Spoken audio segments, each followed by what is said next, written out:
A Dutch blacksmith sits alone in his workshop in 1651, gripping a kitchen knife. His wife is at the market. His brother holds his scrotum aside. With no anesthesia, no sterile equipment, and no medical training, Jan de Doot slices into his own flesh and begins digging around inside his body with his bare fingers. He's searching for a bladder stone the size of a hen's egg that's been torturing him for years.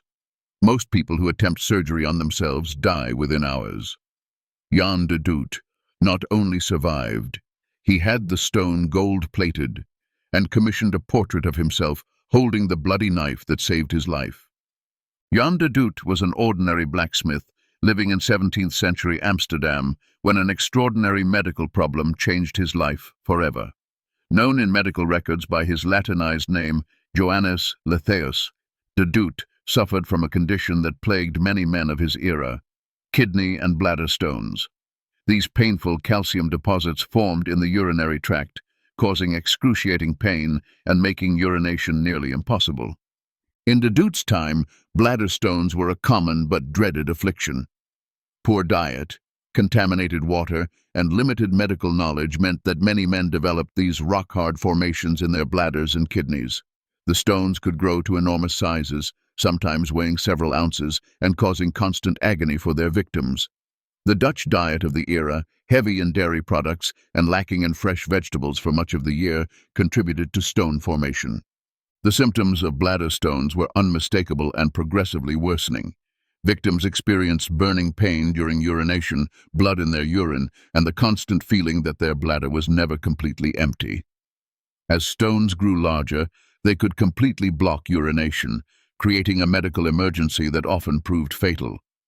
The only treatment available was lithotomy, a primitive surgical procedure performed by traveling stonecutters who moved from town to town offering their services. These early surgeons operated more like medieval barbers than modern physicians, learning their trade through apprenticeship rather than formal education. They would cut into the patient's perineum, the area between the genitals and anus, and attempt to extract the stones with crude instruments. The procedure was performed without anesthesia, using only restraints and perhaps alcohol to dull the pain. The mortality rate for these procedures was extremely high, with many patients dying from shock, blood loss, or infection within days of the operation. By 1651, de Doot had already endured 2 lithotomy procedures. Both operations had been unsuccessful, leaving him with scars, chronic pain, and a stone that continued to grow larger inside his bladder. The failed surgeries had also created scar tissue that made future operations even more dangerous and difficult.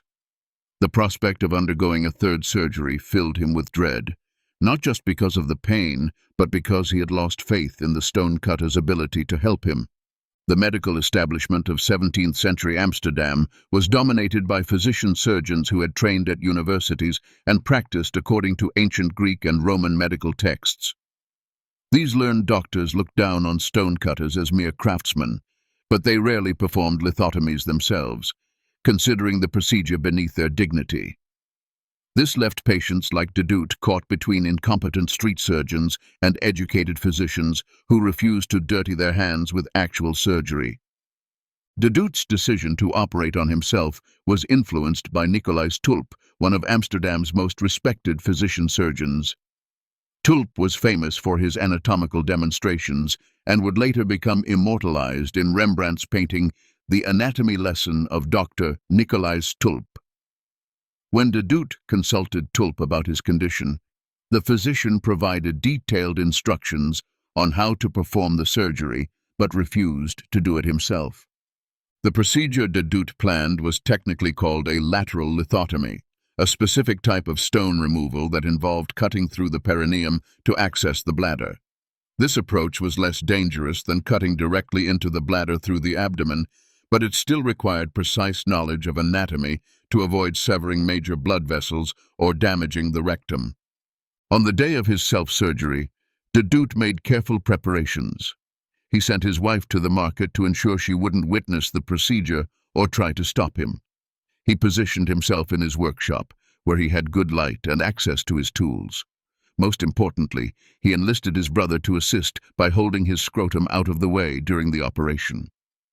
The knife Doot chose was likely one of his own making, as blacksmiths typically forged their own tools.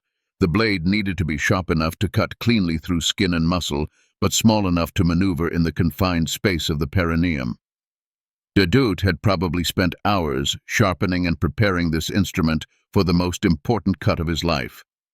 The actual surgery began with Doot making an incision through his perineum, cutting down toward his bladder. Without anesthesia, the pain would have been overwhelming, but Doot had endured 2 previous surgeries and knew what to expect. The key was working quickly and decisively before shock and blood loss could incapacitate him. Once he had opened the wound, Doot employed a technique that demonstrated his understanding of anatomy. He squatted repeatedly, using gravity and muscle contractions to help position the stone where he could reach it. This shows that either Tulp's instructions were very detailed, or Doot had observed enough of his previous surgeries to understand the mechanics of stone extraction. The most dangerous part of the procedure came when Doot inserted his fingers into the wound to locate and grasp the stone. His hands would not have been sterile, and the risk of introducing infection was enormous. However, the concept of bacterial infection was unknown in the 17th century, so this risk wasn't understood at the time. When Doot finally extracted the stone, it proved to be massive, described as being the size of a hen's egg and weighing approximately 4 ounces, or 1/4 pound. To put this in perspective, modern bladder stones are typically removed when they reach just a fraction of this size. The fact that Doot had lived with such a large stone for years speaks to both his pain tolerance and the inadequacy of his previous treatments. After successfully removing the stone, Doot summoned a local healer to suture his wound. This decision probably saved his life, as proper wound closure was critical to preventing hemorrhage and promoting healing. The fact that he was thinking clearly enough to arrange for professional wound care immediately after his self-surgery demonstrates remarkable presence of mind. If you want to understand how medical practices evolved from these desperate self-treatments to modern surgical standards, make sure to subscribe, because we explore the incredible history of medical innovation and the brave individuals who pushed the boundaries of what was possible. The healing process was apparently successful, with historical records indicating that Doot's wound closed properly and he avoided the major complications that killed most surgery patients of his era. However, there was some ulceration around the wound site, which was common after any surgery in the pre-antibiotic age. The fact that he survived this complication suggests either remarkable luck or that the ulceration was minor. Doot's recovery was so complete that he lived for at least 5 more years after his self-surgery, possibly longer. This survival rate was extraordinary for any surgery in the 1650s, let alone a self-performed procedure. Some modern medical experts have suggested that the stone might have migrated into subcutaneous tissue due to his previous surgeries, making it easier to access and remove than a stone lodged deep in the bladder. The psychological impact of his successful surgery was evident in how Doot commemorated his achievement. He had the stone gold-plated, transforming this symbol of his suffering into a trophy of his triumph. This wasn't just vanity. Gold plating would have been expensive, suggesting that Doot considered his self-surgery one of the most important accomplishments of his life. In 1655, 4 years after his surgery, Doot commissioned a formal portrait by artist Karel van Savoyen. The painting shows him holding both the gold-plated stone and the knife he used to extract it. This portrait wasn't just a personal memento, but a public declaration of his feat, intended to be seen by others as proof of what he had accomplished. The portrait has survived to the present day and is now housed in the Laboratory of Pathology collection in Leiden, Netherlands. It serves as one of the few visual records of early self-surgery and provides insight into how patients viewed their own medical care in an era when professional medicine often failed them. Nicolaes Tulp documented Doot's case in his medical text Observationes Medicae, published in 1672.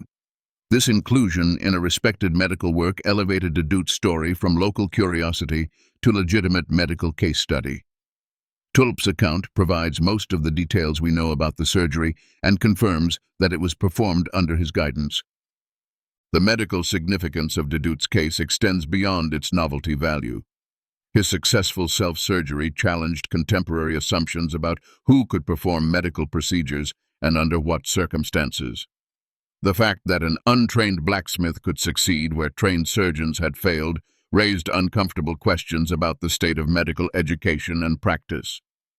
Modern urologists studying Doot's case have noted several factors that might have contributed to his survival. The lateral approach he used was actually safer than the techniques employed by many stonecutters of his era.